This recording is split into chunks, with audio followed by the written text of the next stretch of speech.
बिस्मिल्लाहिर्रहमानिर्रहीम। I am professor Abid Umar from grip institute Multan. देखो बेटा, आज हमारा जो टॉपिक है वो हमने करना है न्यूक्लिक एसिड। कौन सा टॉपिक करना है? हमने न्यूक्लिक एसिड के बारे में जो है बेटा वो पढ़ना है।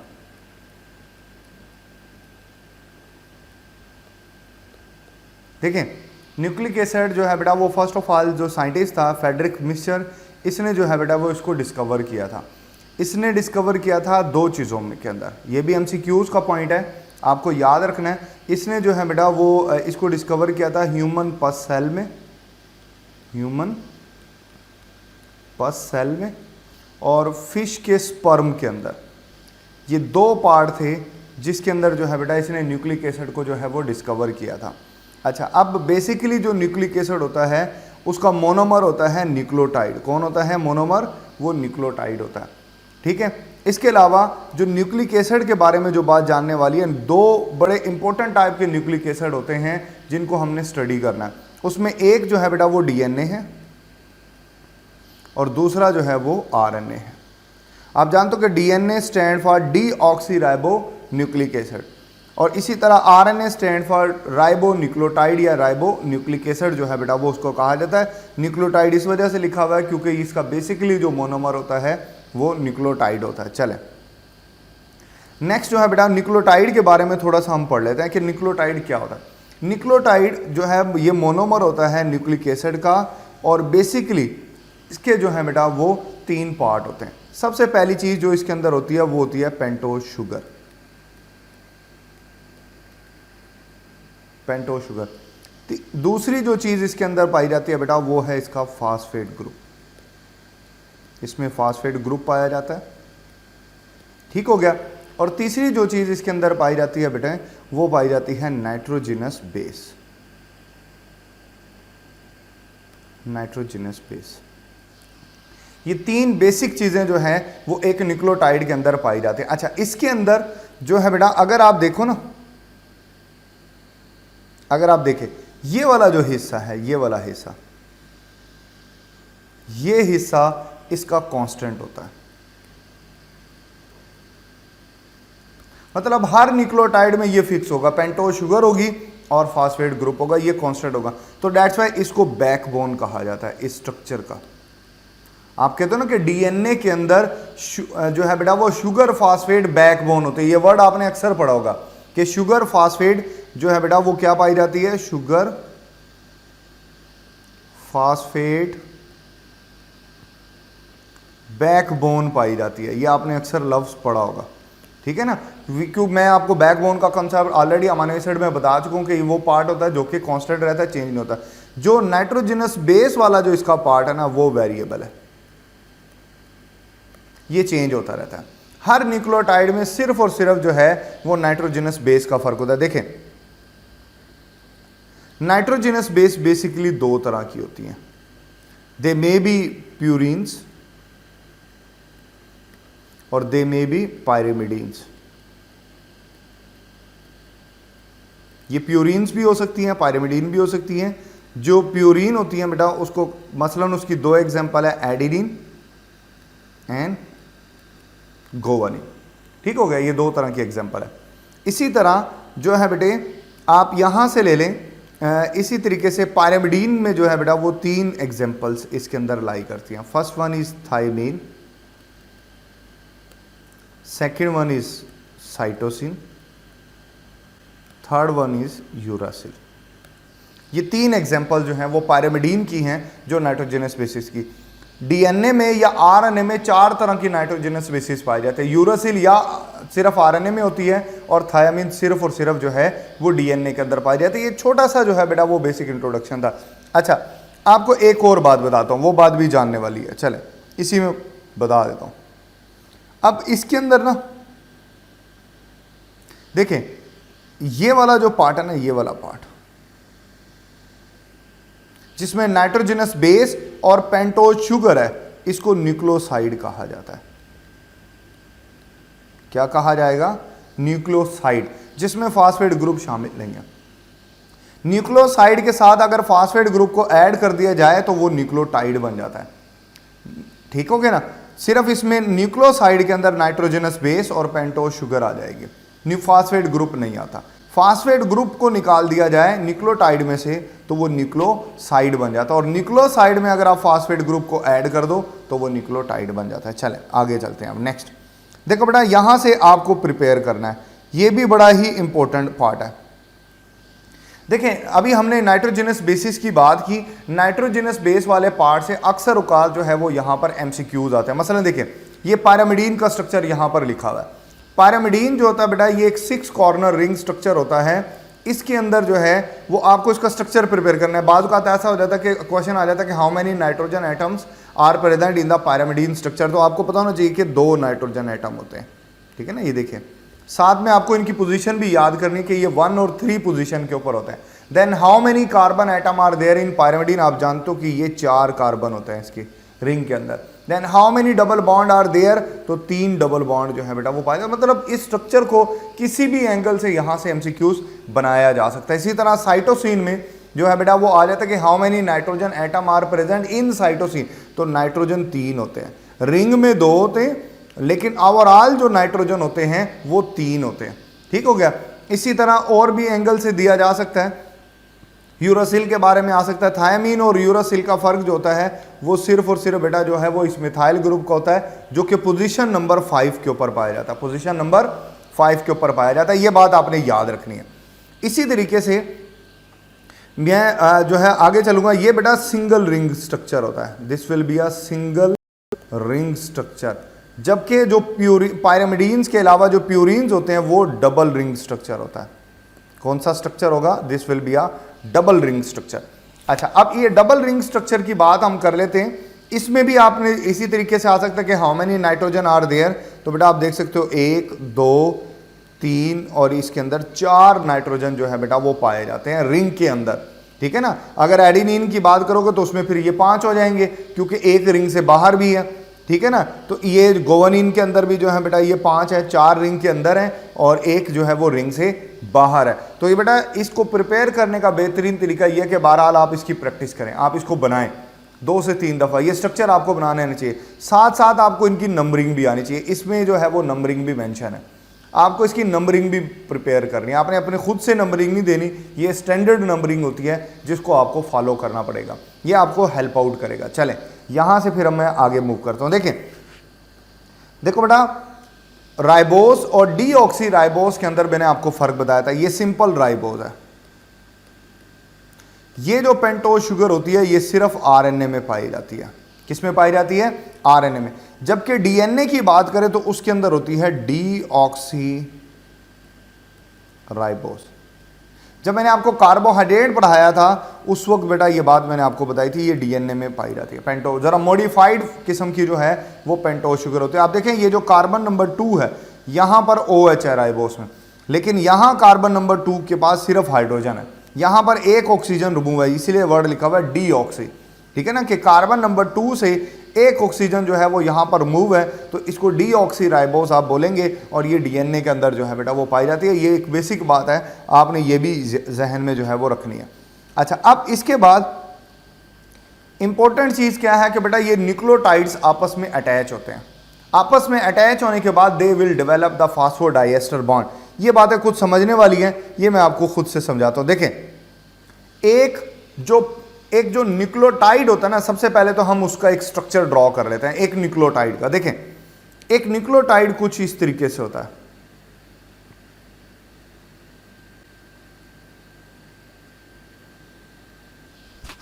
देखें ये पेंटोज शुगर है, यहां पर होती है नाइट्रोजनस बेस कार्बन नंबर 1 के ऊपर, पहले तो ये बात याद रखनी है, ठीक हो गया।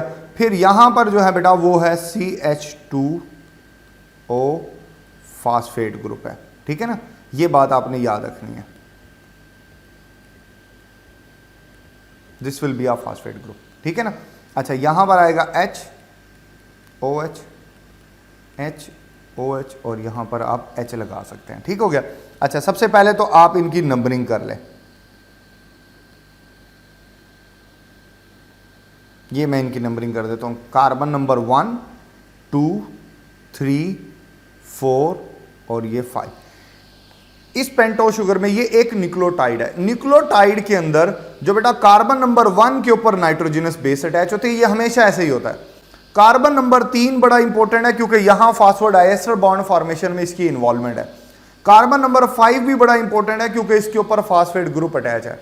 कार्बन नंबर 5 के ऊपर फास्फेट ग्रुप अटैच है, कार्बन नंबर 1 के ऊपर नाइट्रोजनस बेस अटैच है, और जो कार्बन नंबर 3 है उसने जो है बेटा वो नेक्स्ट फास्फोडाइएस्टर बॉन्ड जो है वो डेवलप करना है। चलें ये कैसे होगा ये अब हम देख लेते हैं जी, ये फास्फोडाइएस्टर बॉन्ड कैसे बन जाएगा। देखें एक और न्यूक्लियोटाइड जो है वो मैं ड्रॉ करने लगा हूं, ये ले,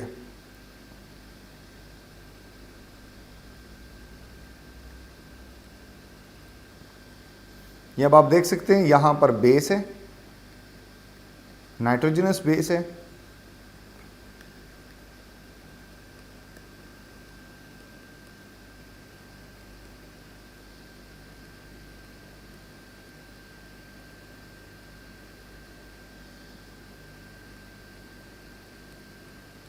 ये तो बेटा क्या होगा, होगा ये कि यहां पर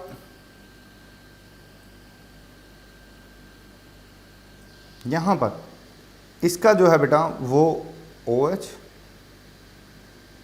और इसका H ये आपस में मिल जाएगा, और आपस में मिलने के बाद क्या बनेगा, वाटर, और ये दो न्यूक्लियोटाइड्स जो हैं ये आपस में बेटे अटैच हो जाएंगे।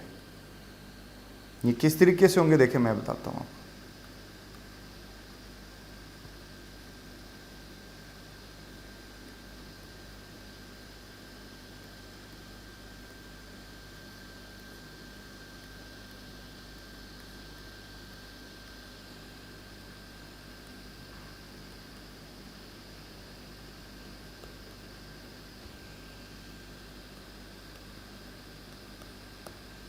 ये अब आप देख सकते हो ये यहां पर अटैच हो गया। ये जो बॉन्ड बना है इस बॉन्ड को जो है बेटा वो आप नाम देते हो फास्फो डाइएस्टर बॉन्ड, ठीक है ना। इसको याद करने का तरीका बता देता हूं, ये होता है कोपेक। कोपेक बड़ा मशहूर वर्ड है आजकल, ये वर्ड है कोपेक जो है ना, कार्बन फिर ऑक्सीजन फिर फास्फेट फिर ऑक्सीजन और फिर कार्बन, ये फास्फोडाइएस्टर बॉन्ड बन जाता है। ठीक हो गया। अच्छा अब ये फास्फोडाइएस्टर बॉन्ड आपने देखा कि ये जनाब जो है ऊपर वाले न्यूक्लियोटाइड का तीसरा और यहाँ नीचे वाले न्यूक्लियोटाइड का पांचवा कार्बन जो है ये बॉन्ड बनाता है, ठीक है ना। ये बात आपने याद रखनी। अब ना मैं एक दो सवाल आपसे पूछता हूँ। देखें सबसे पहले क्वेश्चन नंबर 1, आपने इनका मुझे आंसर करना है। देखें सबसे पहला क्वेश्चन है बेटा, how many water molecule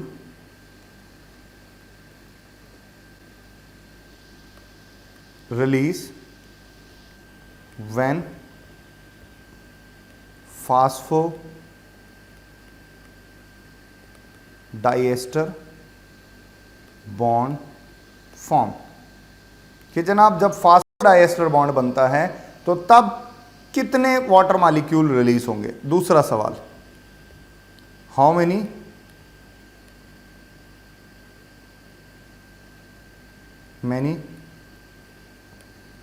water molecule release when two nucleotides attach। देखिए ये क्वेश्चन का जवाब मैं देता हूं आपको, दोनों सवालों के जवाब देता हूं। देखो बेटा पहला दूसरे सवाल से हम शुरू कर रहे थे कि how many water molecule release when two nucleotide attach. आप अगर पिछली स्लाइड पर चले जाएं तो ये दो न्यूक्लियोटाइड हमने अटैच किया, और आप जानते हैं कि जब हमने दो न्यूक्लियोटाइड अटैच किए तो एक वाटर मॉलिक्यूल रिलीज हुआ। क्या जवाब आया, 1 वाटर मॉलिक्यूल। तो डेट्स वाई इसको दूसरे का जो जवाब बन गया, जो आंसर बना बेटा वो क्या बना, 1 वाटर मॉलिक्यूल। कि जब दो न्यूक्लियोटाइड अटैच हुए, दो मुख्तलिफ बातें हैं, इन दोनों का मतलब एक नहीं है कि जब दो न्यूक्लियोटाइड आपस में अटैच होंगे तो एक एस्टर बॉन्ड बनता है, एक एस्टर बॉन्ड बनता है, ठीक है ना। क्योंकि एक एस्टर बॉन्ड जो है ना, आप ये देख सकते हो ये वाला जो एस्टर बॉन्ड है ये पहले से बना हुआ था, ये वाला ये एस्टर बॉन्ड पहले से बना हुआ था, सिर्फ ये एस्टर बॉन्ड बना है। बात समझ आ गई ना।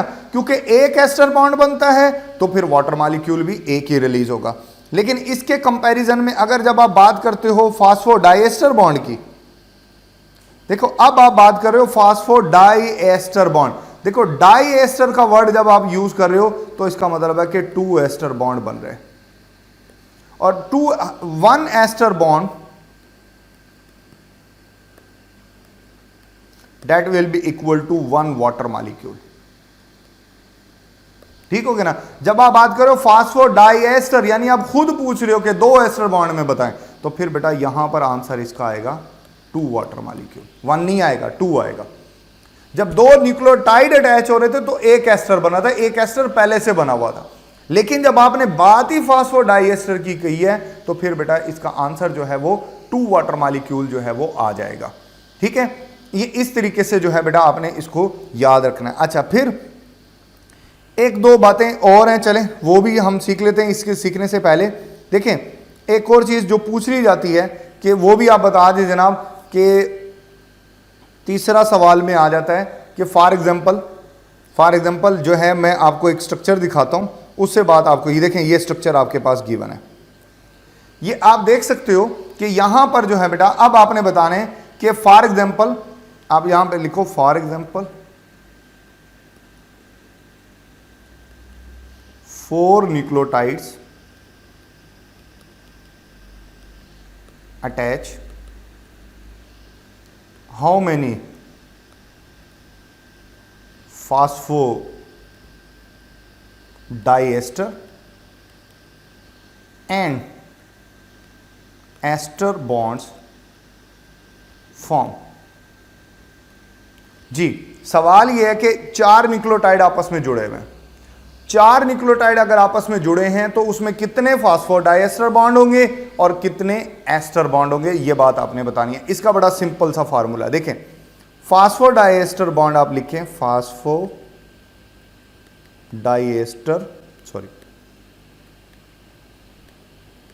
बॉन्ड, तो उसमें आप लिख दें n-1। क्या लिखेंगे? n-1। n जो है ना, n ये क्या होता है? ये होता है नंबर ऑफ न्यूक्लियोटाइड्स। ये क्या होता है? नंबर ऑफ न्यूक्लियोटाइड होगा ये। ठीक है ना। देखें फर्ज कर रहे हैं यहां पे 4 है, 1 2 3 और ये 4 है, तो आप ये लिखें 4 - 1, तो आंसर आ जाएगा 3। तो मतलब इसमें 3 फास्फोडाइएस्टर बॉन्ड आप ये देख सकते हो, 1 2 और ये 3। ये फास्फोडाइएस्टर नहीं, सिर्फ फास्फोएस्टर बॉन्ड है, तो 3 है ये। इसी तरह अगर आपने एस्टर बॉन्ड निकालना है, सिंपल एस्टर बॉन्ड्स निकाल लें, ठीक हो गया। एस्टर बॉन्ड अगर निकालने तो आप लिखोगे 2n-1, ठीक हो गया। तो ये 2 आ जाएगा, यहां पर 4 आ जाएगा, -1 आ जाएगा, ये 8 हो जाएगा, ये यहां पर इसका आंसर आ जाएगा 7। ये कैसे है देखें, अब ये 1 2 3 4 5 6 और ये 7 इसके अंदर 4 न्यूक्लियोटाइड अटैच हैं, 7 एस्टर बॉन्ड है, 3 जो है वो फास्फोडाइएस्टर बॉन्ड है। फिर अब इस पूरे स्ट्रक्चर से वाटर मॉलिक्यूल कितने रिलीज होंगे? इस पूरे से 7 एस्टर हैं तो 7 वाटर ही होंगे, ठीक है ना, 7। और अगर पूछा जाता है कि how many water molecule are release in 3 phosphodiester, देखो वर्ड पूछ रहा है 3 फास्फोडाइएस्टर, एक फास्फोडाइएस्टर में 2 हैं, तो 3 फास्फोडाइएस्टर में जो है बेटा वो 6 वाटर मॉलिक्यूल जो हैं वो हो जाएंगे। तो ये एरिया थोड़ा सा बेटा एक्सप्लेन करने का मकसद ये था कि इस एरिया में कोई ट्रिकी चीज़ जो है बेटा पेपर में आ ना जाए, तो आपको इस एरिया के सारी बातें जो है वो क्लियर होनी चाहिए, इसका मकसद ये था। चलें आगे चलते हैं। नेक्स्ट जो है बेटा ये डायग्राम आपको देखिए, दिस मीन द एरवन चेरगॉफ ने जो है बेटा जब वाटसन और क्रिक का मॉडल आया था तो उसके अंदर जो है बेटा एक चीज़ ये भी एक्सप्लेन की जाती है कि जो नंबर ऑफ एडेनिन होते हैं they will always equal to number of thymine. इसी तरह जो गोवानिन होते हैं वो that will be equal to cytosine. अब इसका कॉन्सेप्ट समझने के लिए मैं आपको एक MCQs वाइज एक एग्जांपल देता हूँ। फॉर एग्जांपल आपके पास एडेनिन जो है वो 20% है, तो आप बताएं कि साइटोसिन कितने % होगी, साइटोसिन जो है वो कितने % होगी, ये आपने बात बतानी है। बड़ी आसानी से एरवन चेरगॉफ का रूल इस्तेमाल करके आप बता सकते हो। देखिए अगर एडेनिन 20% है तो कंफर्म बात है कि थायामीन भी 20% होगी, ठीक हो गया ना। तो टोटल आपने करना होता है 100, तो ये अगर ये हो गया 40, 20 इसका हो गया, 20 इसका हो गया, तो तो बेटा इसको रखोगे 30, इसको भी रखोगे 30, तो ये हो जाएगा 60 और ये पूरा हो गया 100। ठीक हो गया। तो अब आपको पता चल गया कि जो साइटोसिन है वो 30% होगा।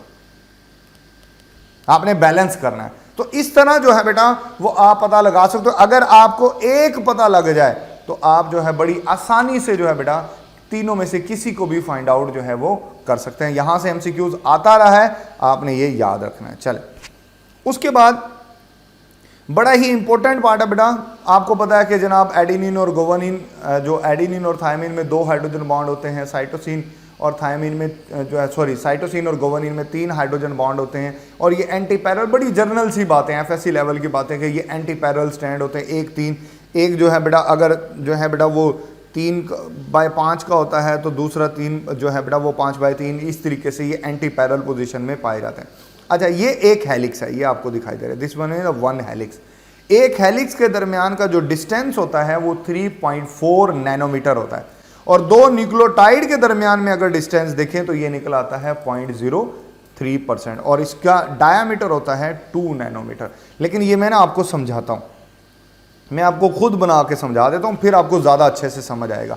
देखिए, फर्ज कर लें ये डीएनए स्ट्रैंड है, ठीक हो गया। तो बेटा ये एक हेलिक्स होती है। एक हेलिक्स के अंदर ना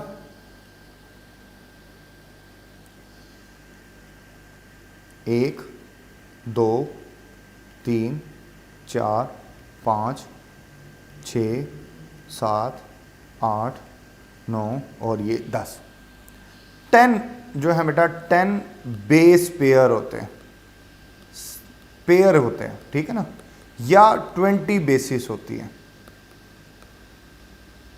इन सिंगल हेलिक्स।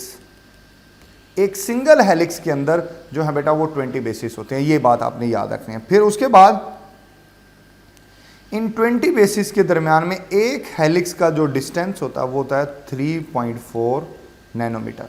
और अगर आप इसको आंगस्ट्रॉम कर दें तो ये 34 आंगस्ट्रॉम होगा, क्योंकि 1 नैनोमीटर आप जानते हैं वो इक्वल होता है 10⁻⁻⁹ मीटर के, जबकि 1 angstrom is equal to 10⁻⁻10 metres. ये बात आपने याद रखनी, ठीक हो गया।